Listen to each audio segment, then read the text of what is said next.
Pickaxe. Join us at patreon.com/castparty for a whole plethora of exclusive goodies. 5-day early access to every Cast Party episode, including Nocturne, ad-free episodes, behind-the-scenes info, exclusive bonus monthly one-shots, access to our community Discord, where our community plays D&D games together, has game nights, and hosts so much more, all for less than the price of a single cup of coffee per month. Aren't convinced? Try out a free trial. 7 days free to check out the content that we offer only exclusively on our Patreon. Patreon.com/castparty. Support your favorite D&D podcast, all while getting some awesome perks. Patreon.com/castparty. See you there, casting crew.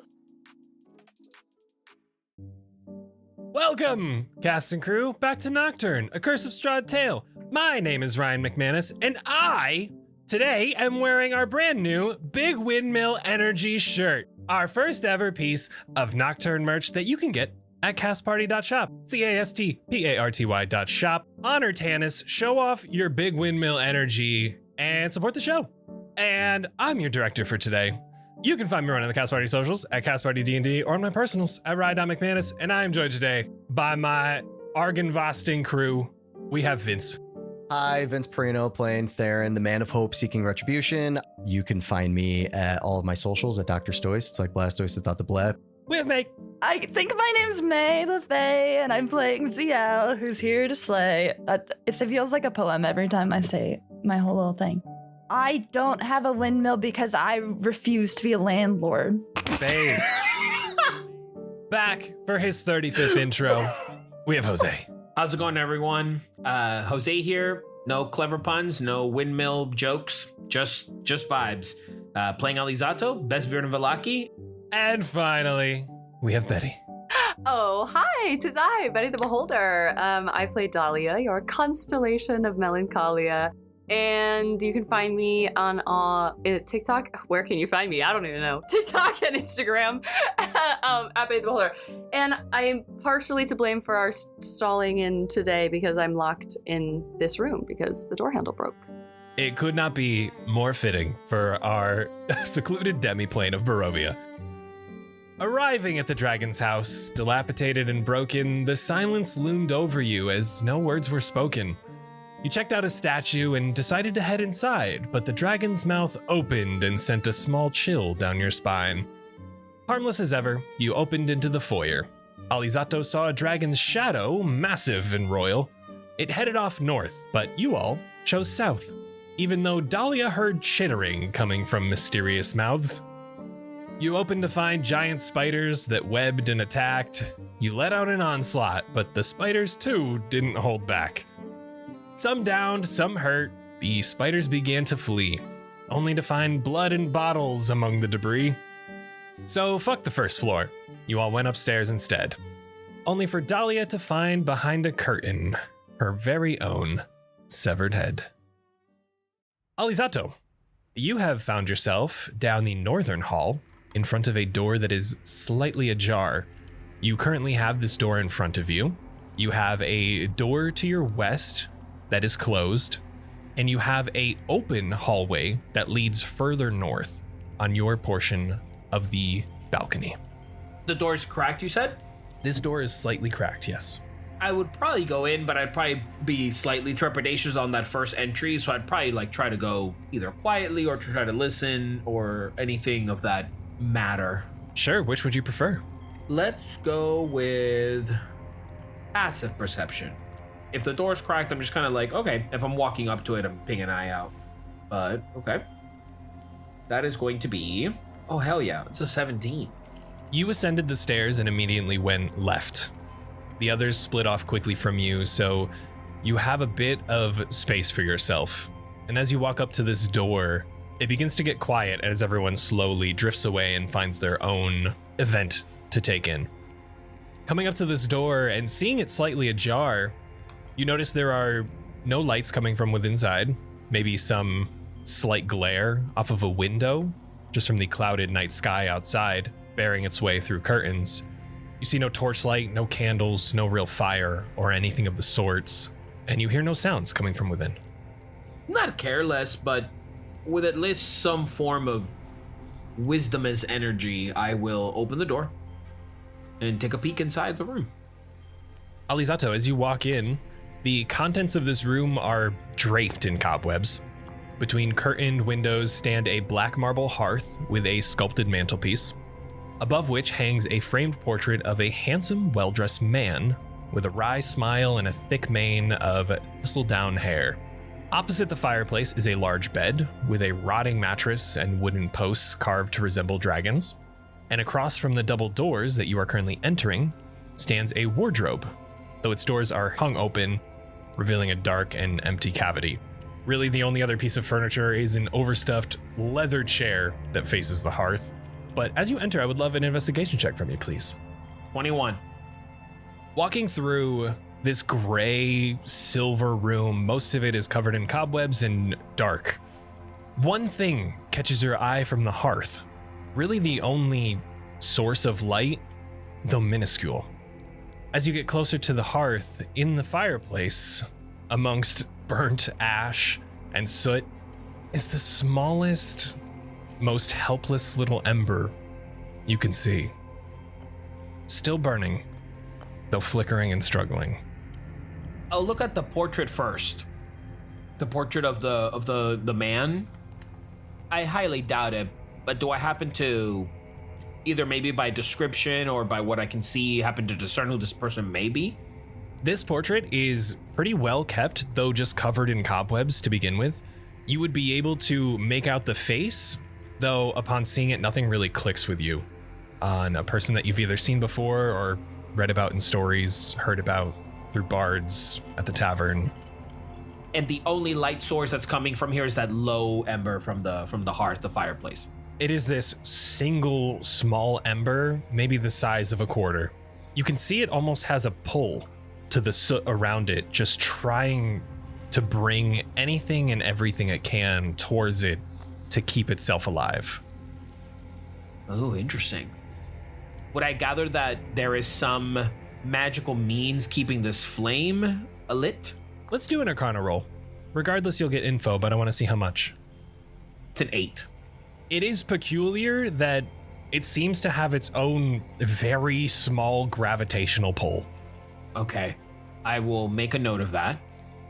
And then I will look out the sliver of the light coming in from the window, kind of like in passing. And then I'll walk over to the dresser on the opposite side. And if you said that the doors are hanging, I'll just kind of do that thing where, like, in sort of that movie trope fashion where, like, the person's a little too confident in the room, so they just, like, open a closet, and when they open it, they go, boo! But when I open it, I'll say, Strahd! As you fling open the doors, the small gust that you are creating waves a blouse from inside, dirty and torn. Then I'll just kind of do like a shrug, and then I'll discard it, but passingly, and then I will just turn around. But on my way out, it's like I'm just clocking in the little flame, and I sort of do this deliberate thing where, like, before I walk past it again to creating a draft, I'll just sort of like lightly take a couple of steps before I go out, and I leave the door exactly as it was before I pick up my pace to go back to the others.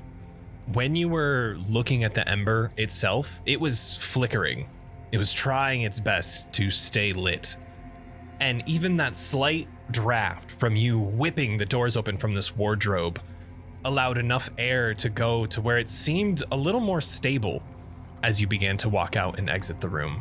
Just taking one peek at it before you leave, you noticed it was still constant.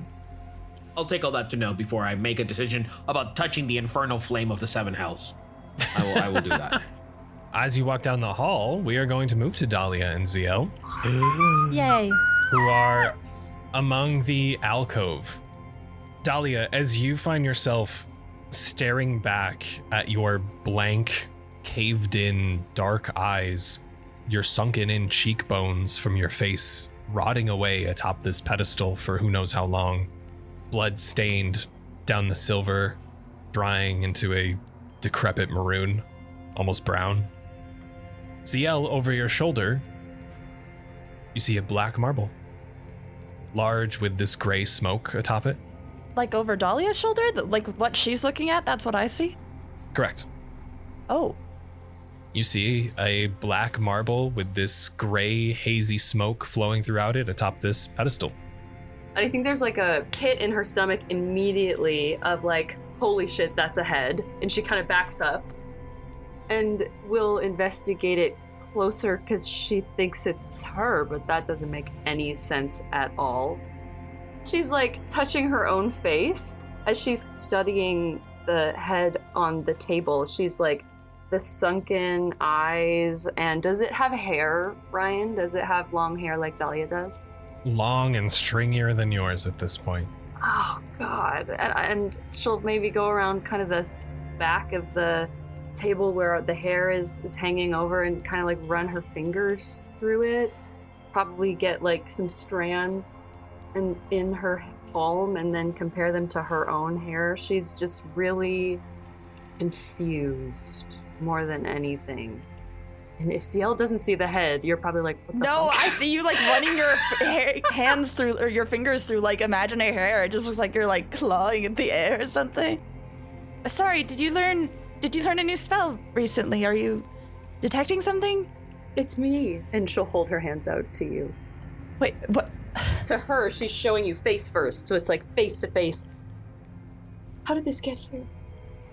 If I see her hands like grasping, or like they look like they're grasping something, I guess I would like to kind of hesitantly put my hand out and pass it through her hands to like if I feel something, or like I don't see whatever she's seeing. She picked up the physical marble Oh, and is now placing it in front of you. oh my God. This spherical marble, and all you see is this hazy smoke flowing through it, as if you took almost like a snow globe filled with smoke and shook it. Is it like head size? How big is this marble? A little smaller than a basketball. Oh my God, I didn't know you were that strong, Dahlia. Put it down. We don't want to break it. No, I'm not letting go of this. And she's gonna recoil pretty dramatically if you try to reach for it. Oh, It's me, Zielle. No, you can't take it from me. can I, just without saying anything, when I see how like surprisingly she reacts, use my divine sense, I guess? It's the only thing I have for detecting stuff. I just want to detect good and evil, or know celestial fiend undead within 60 feet. And also, if there's hollow ground, because if there's a church or something by the graveyard, then I'd like to know about that. I do know there is no hollowed ground. Damn it. From your perspective right now, as we are looking top down on this map, there are 2 undead to the far east of the building. Though lower, you can sense that they would be on the first floor. There is 1 undead to your east above you. There are 2 more undead to your east, though far above you, just at the range of the 60 feet. But then within my immediate space, I just detect Dahlia's, what I'm used to detecting, and nothing else? Just Dahlia's twins that you get from the undead. I'm sorry, how do you know? Have you seen this orb before? It's my head, Zielle. And she's gonna kind of set it on her lap, and she's gonna start to try to braid her hair back. At this point, I will say the boys reconvene with you. Dahlia, sweetie, there's no head. It is a beautiful rock, but it doesn't quite look like you, I would say. How can you say that? How can you say that? She's gonna kind of pick it up by the braid that she has made, set it almost kind of like on her shoulder. Theren, tell Dahlia that's a rock that she's holding. How does she not know? Dahlia, do you not see? What are you questioning right now? Why are you guys lying to me? Dahlia. Do you see it? Do you see this? Ollie, it's me. This is me. This is my head. How do you not see it? I looked at Dahlia after her reaction from what Theren said, and I'm just going to go, yeah, right. It is what it is. It's a head. Where did you find this? And then I looked at Zielle and I'm like, head. That pedestal there. There's nothing at the one across, but this one had a head. Perhaps this is a little forward of me, but it seems like a heavy burden for you to carry, Dahlia. Let me help you with. No, I so appreciate it. I'm not letting go. She doesn't know what's real and what's not, but she knows she can trust you guys. So she's trying to balance those two things at the same time. Right. So, let's maybe see if there are other heads or body parts around.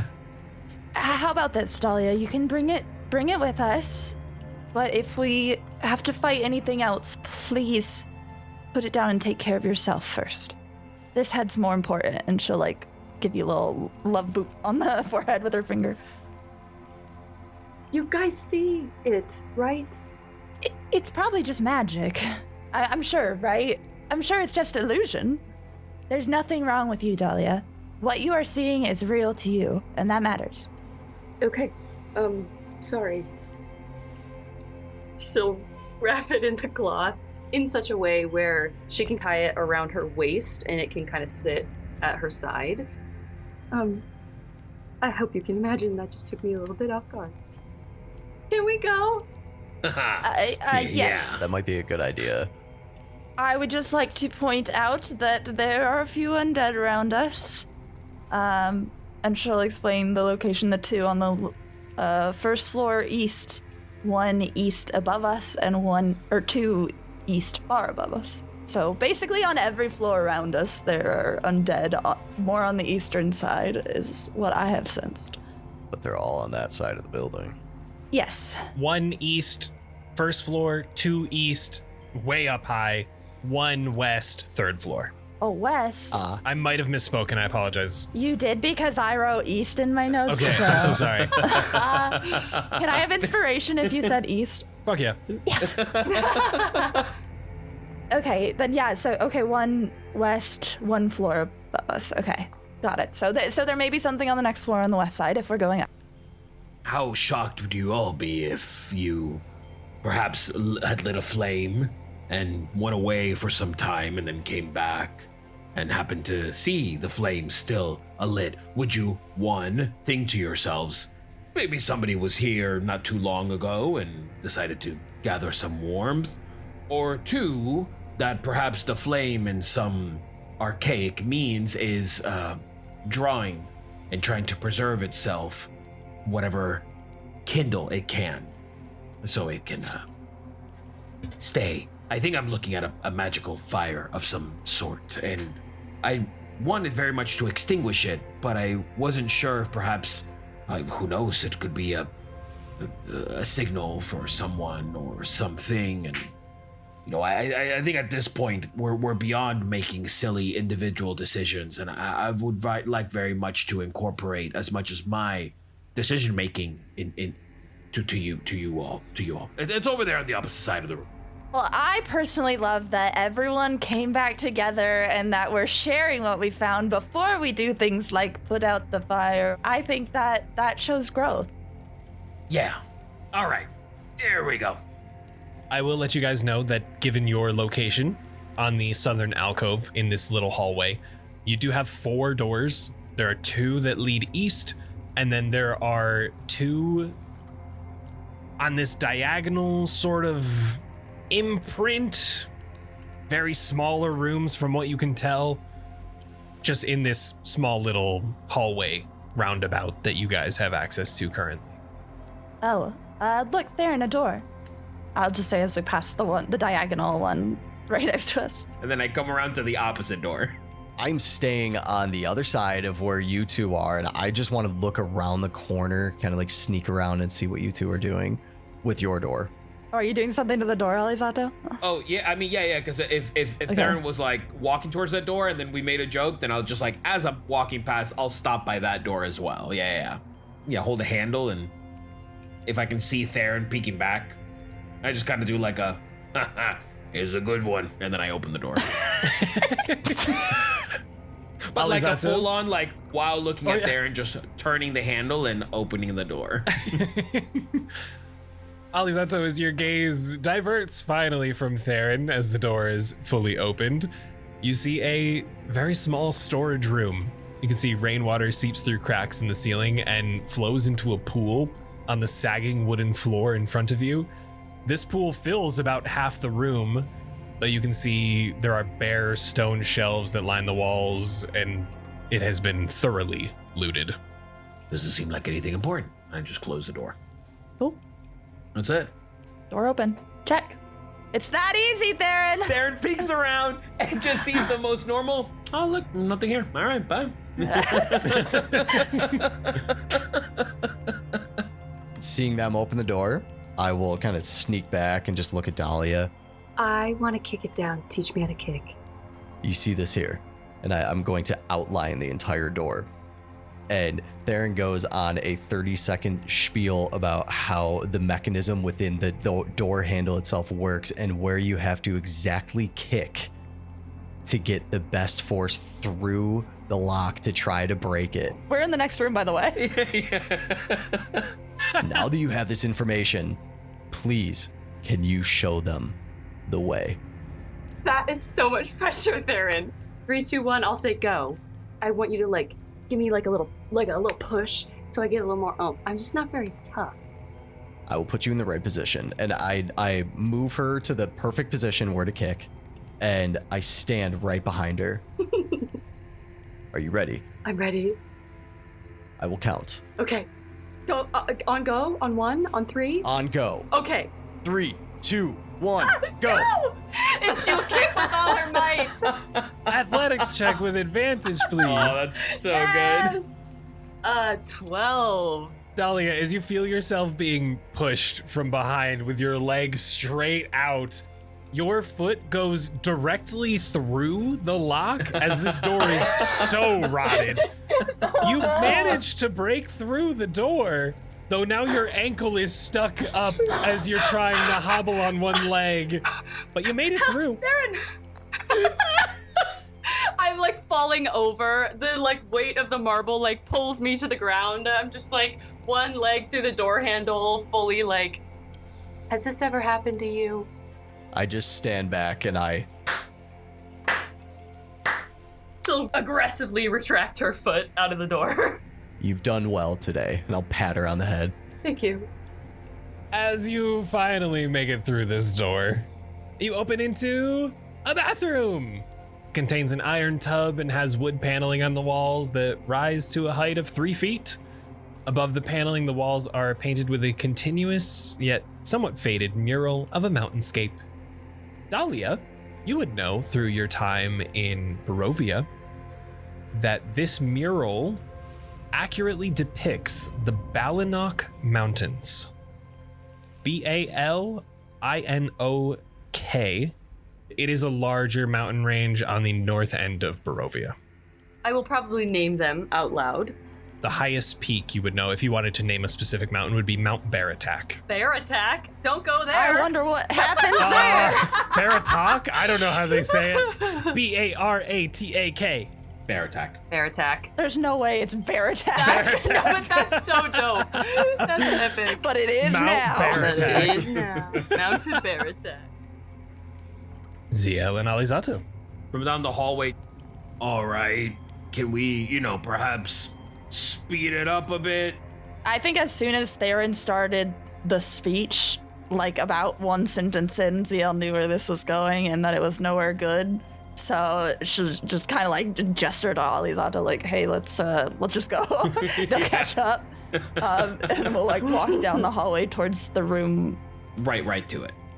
And as you enter this room, this somewhat of a guest room, Alizzato, you are able to walk up to the hearth and show Zielle this now flickering slightly ember that is helpless in the fireplace.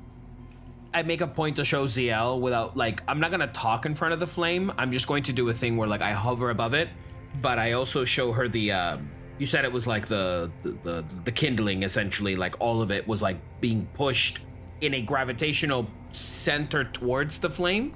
Yes, as if imaginary hands are trying to scoop in every single bit of this ash and soot, anything it can find to just give it another second of fire. Motion and show her that without speaking into the flame.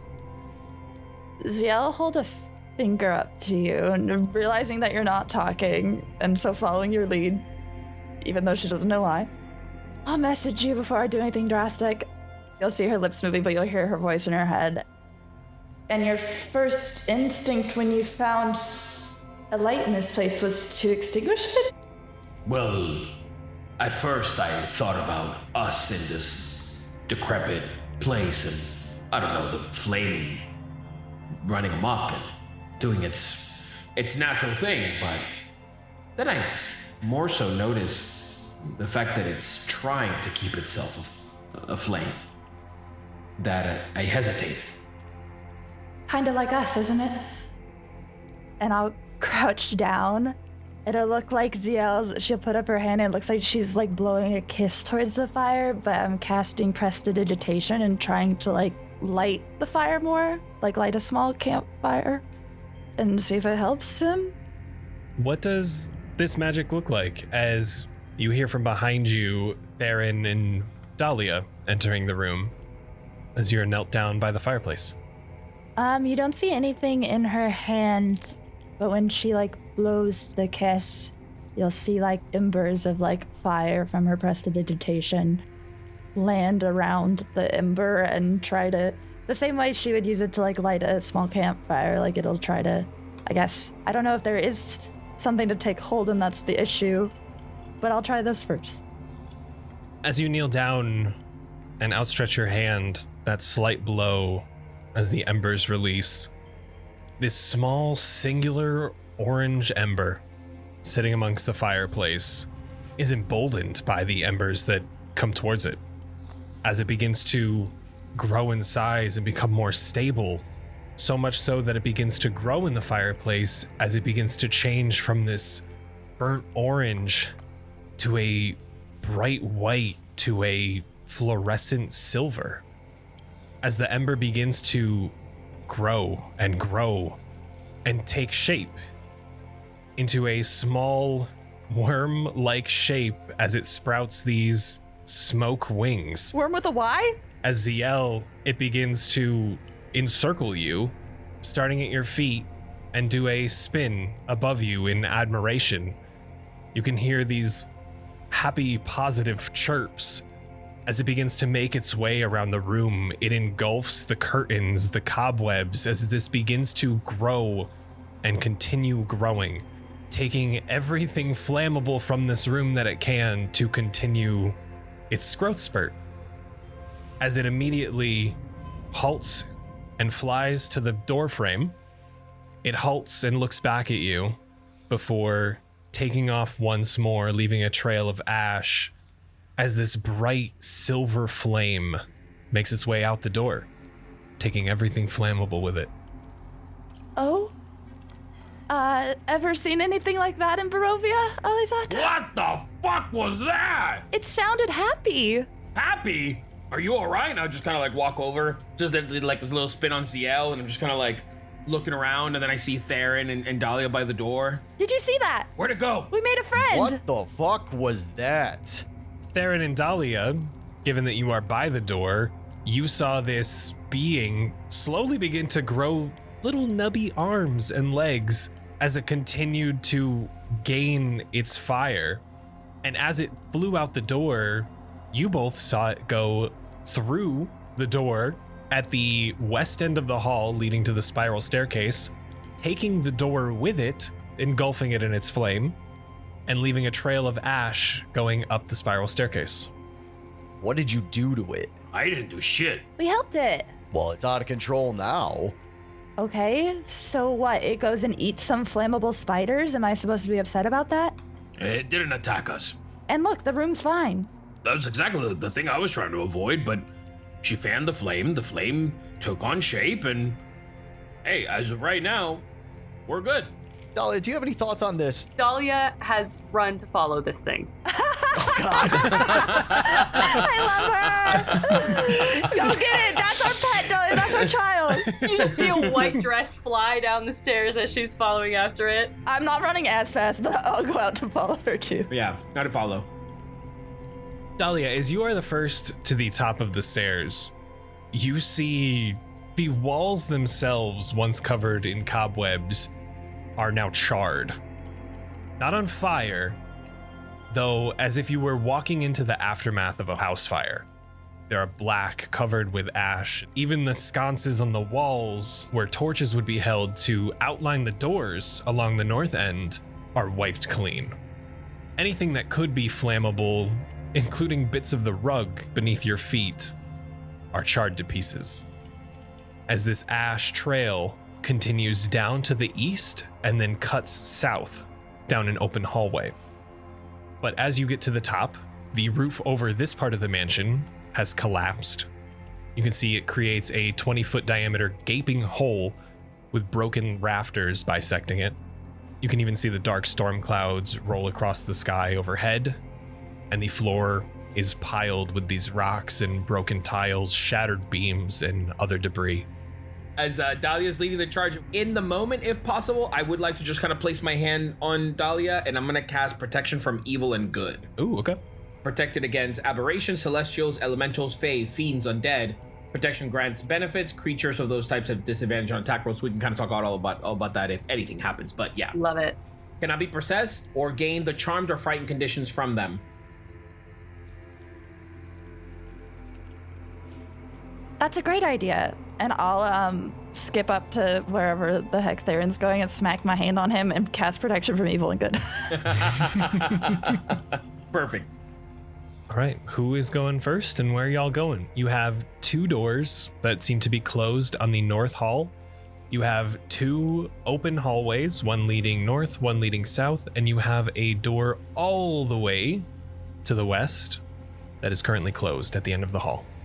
Did it go into any of these places, or like, did it just fly? Yeah, where the scorch marks go? You would be able to see, Dahlia, the ash trail that it left behind goes down this hall to the west and then down the southern hall. Okay, we're going to the south then. The hallway. To the south. What's down this hallway? Turning the corner of this hall, you see atop a pile of rubble now burning amidst its feet in a large ethereal form. A enormous, transparent silver dragon that is extinguishing its flames all across its body as its head is turned to the west into this room with a gaping hole from the ceiling collapsing above it. You can see it looks longingly down this room before noticing you all turn the corner as it turns its large head and opens its frills as the spines on its neck protrude, and it raises one claw up to its mouth. Come to my study. We mustn't talk here. I'm nodding. Shrinks once more and takes that little small flaming dragon's form, flies right past you all, and down into the last room on the right on the north end. You guys, we're in a dungeon with a dragon. I'm following the dragon. Immediately following, yeah. Zielle kind of turned back and like she expects everyone to have the same reaction. Like, this is a dragon. I've never met a dragon before. This is my first experience with it, probably anything this large ever. And I think that it likes me because I'm Zielle. I'm gonna like nod and like turn around and be like, okay, let's go this way. Alizzato just kind of does that, like, completely bewildered and just... as it, like, flies past. Just kind of lets a whistle. Following the smoke trail of the small ember dragon, as you open into what this voice said to be a study, you see just that, though the dragon in its ethereal form once more. 15 foot wide, 15 foot tall, and that is with its wings tucked in. It is taking up a majority of this large room that is a haven for dust and cobwebs. 3 narrow windows allow slivers of light to illuminate bare oak shelves along the walls and a torn, padded chair lying on its side near a cavernous hearth. A picture above the mantel has been slashed, its lower half hanging down below the frame like a torn piece of flesh. and you see an iron door set in the south corner of the west wall that hangs open on one hinge. Alizzato would definitely walk in and then like stay by the door in both amazement and curiosity, gazing upon this magnificent creature before him. Just from the sheer weight of its wings coming into form, there are certain pages among the room that are flying off shelves and slowly feathering down to the floor as this large beast takes its full form. Still ethereal. And whom, may I ask, are all of you? Well, we're known for bringing light to these parts, Zielle says proudly. Ryan, just so I know how to approach this conversation, Argynvost hold, children's tales, more like fairy tale, all that stuff. Is there any mention of like dragon in any of that? Yes, there is. The Order of the Silver Dragon! Are you the one that... There was a whole order of people dedicated to you? My order. You can sense the tone of his voice shrinks as the order is brought up. It's solemn, yet with a sense of hopeful nostalgia. Well, I guess one more question, if you don't mind. What is your relationship with, Strahd? You can see puffs of smoke turn into this silver fire at the very tail end coming out of his nostrils. Right. The devil and I have quite the history, though I regard him not as a friend. We were told by a friend that he slayed Argynvost. It is true. Myself, my order, all fell to the hands of Strahd von Zarevich. Then, how are you here now, able to speak to us in this form? I find myself trapped, like I take it you all as well. My order corrupt. They cannot see me, they cannot hear me, yet they lie, cursed, like myself. I can feel my spirit fading away over the centuries. I have you to thank for this form to begin with, for I was almost extinguished, for good. In the town of Vallaki, they call us the Sunbringers. Then you have come to the right place. This house, this manor, was a beacon of light among Barovia. That is until his hand. The beacon is no longer lit, the sun sword remains corrupted in the hands of my general, and I have to watch it all burn from the inside out. What general do you speak of? We have not seen anyone else here, except for a few minor bugs. They lie in wait here. Some remain to defend the house. Others have been slain by witches, the likes that surround the manor, out finding a new host before they come back.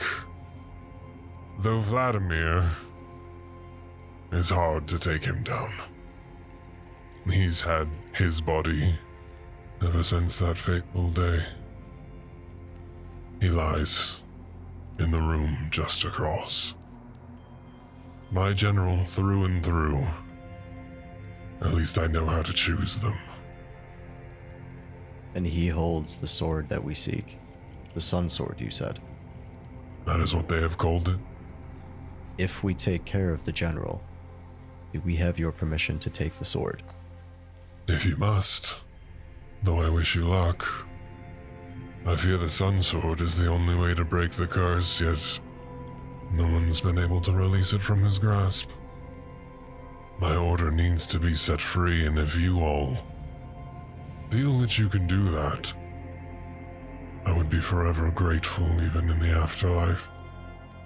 We've known nothing but torment until, I would say, the day we die, but when that happens, we find a new vessel and it repeats. We find ourselves undead, a curse amongst our skin. You know how to break this curse. I feel if the beacon were to be lit once more, it might be exactly what they need to find their way to the other side. The beacon at the top of the tower. As he looks up, You could see it all across Barovia. It was what guided us home after every battle. It's what brought hope to the people. After our battle was strawed at his doorstep, we found it to be extinguished. The Sun Sword was what was used to light it. Though I fear the pyre might be useless. I fear I can't help at all.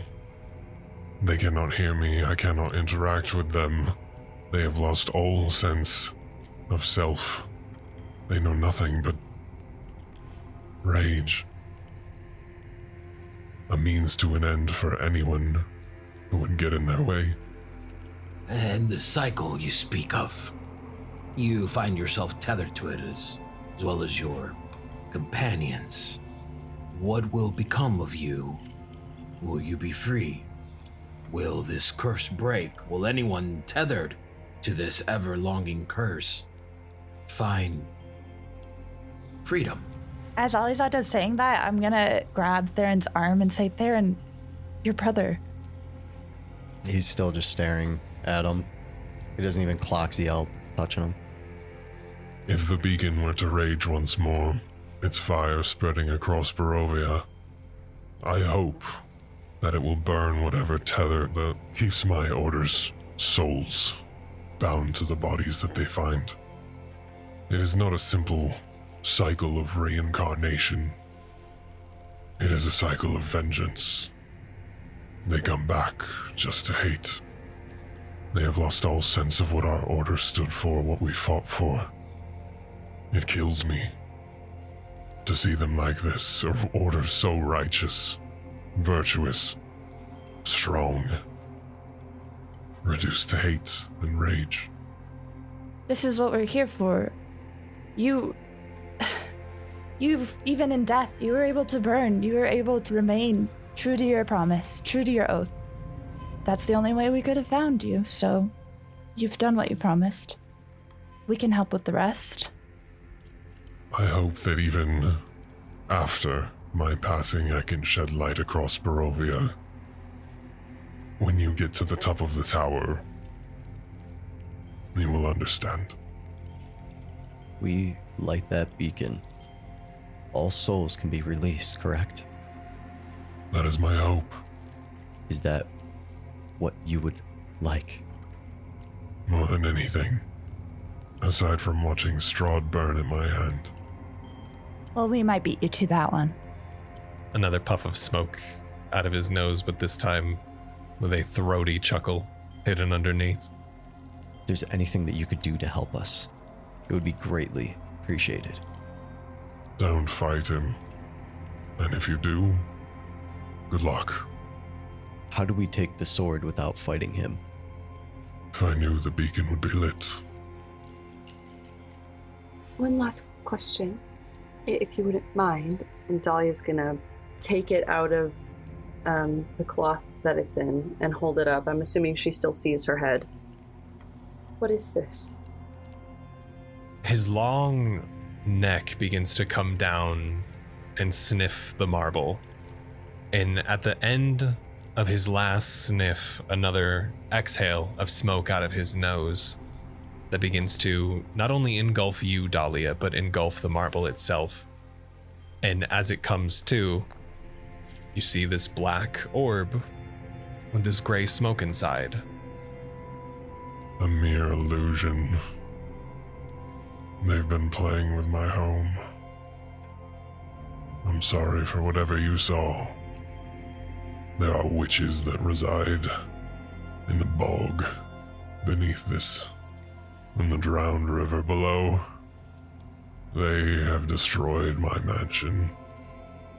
That is their doing. ancient Argynvost.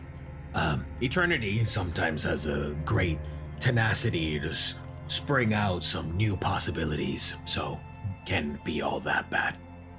But we will do as you ask, we will try, and we will succeed. We only have one life, and we are going to take advantage of it very well. He bows his head to you all. If you ever need an order, you'd fit in well. All of you. Thank you, but we might be on our way to starting our own. Do what you must. If you may help in any way to end this everlasting nightmare and lay my order to rest. He leaves you alone in this room. He passes through the wall and into a chamber. All right, huddle up, team. Bring it in. I think that it's wise, especially given that we have no personal vendetta against this general, that perhaps we should try the option that's not fighting him or fighting him less, if that's something we can do. Maybe we can light the beacon with the amulet and she'll pull out the platinum sun amulet that they have that can provide daylight. But don't we need to overcome this general to attain the sword? We need the sword.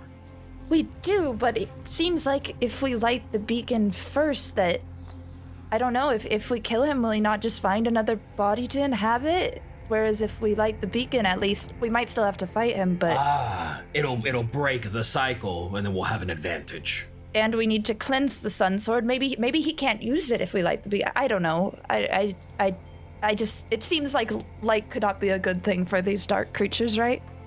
That's fair. Well, we may have to get past him, however, to get to the beacon. So I don't know if they're both in the same direction, and of course, why wouldn't the all-powerful evil general be guarding the thing that we need to get to defeat him? But perhaps we can slide past, perhaps maybe Theren, I can give you the amulet and you can slip past and we can distract the general. I can try. Or maybe he can as well. Small twist of mist comes out of the sword and Baron pops out next to me. I'd feel better if you tried together. We can. We can manage a general, right, guys? And she'll, trying to look at Alizzato. Alizato's just kind of, amping himself up, slight shadow boxing. Yeah. Just say the word, Zielle. Yeah, just like that. I know you're ready to go feral, Alizzato. Yeah! You can do whatever you want to this guy. No holding back. Yeah! And then my claws come out. I think we must find him first if we're able to do this, though. All right, we're going upstairs. How do we not know he's not down here? Because I've sensed him. He's upstairs. And if he's not, then it's something less powerful and we can just go right past it to the tower. So... Before we go up, could I do something? I just want to crouch down to Baron.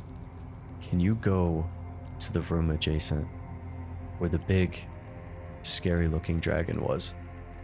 And just take a peek in the room and see if the one that we are looking for is in there. And come back and report. He does very vigorous nods. He takes off out the door, floating just above the ground, leaving a small trail of purple mist behind him as he goes to where you all saw the visage of Argynvost for the first time. And in this room, you can see the west wall of this 50-foot long, 30-foot wide audience hall has crumbled, leaving a gaping hole and a pile of rubble, which Baron is entering through.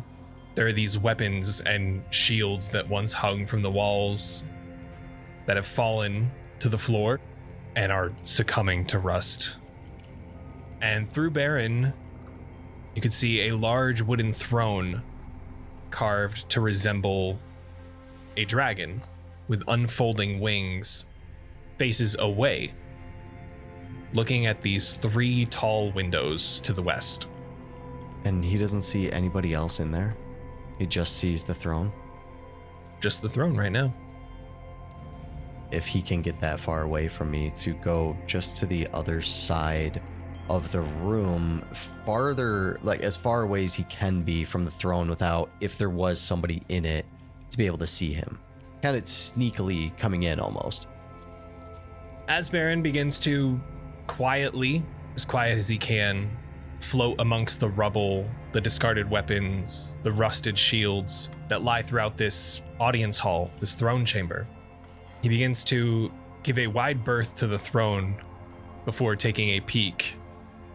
He sees a slumped over body sitting amongst the throne, his gaunt, armored figure with one gauntlet resting in its lap, wrapped around the hilt of a sword. Though no blade can be seen protruding from this hilt until its head quickly cocks and looks at Baron as his arm raises with that hilt. The dead are to remain alone. As he whips his hand out and a black spear of mist spears Baron directly through the chest, puffing him away into smoke. This purple mist dissipating instantly before forming back to your side once more. And that is where we're going to end tonight's episode. Thank you all so much for listening. We will see potentially what lies on the other side of the throne in next episode, or we might ascend a tower. We will have to come back and find out. But until then, head on over to castparty.shop and get yourself some big windmill energy. I know you got it. We all do. And until then, bye. Bye. Bye. Bye.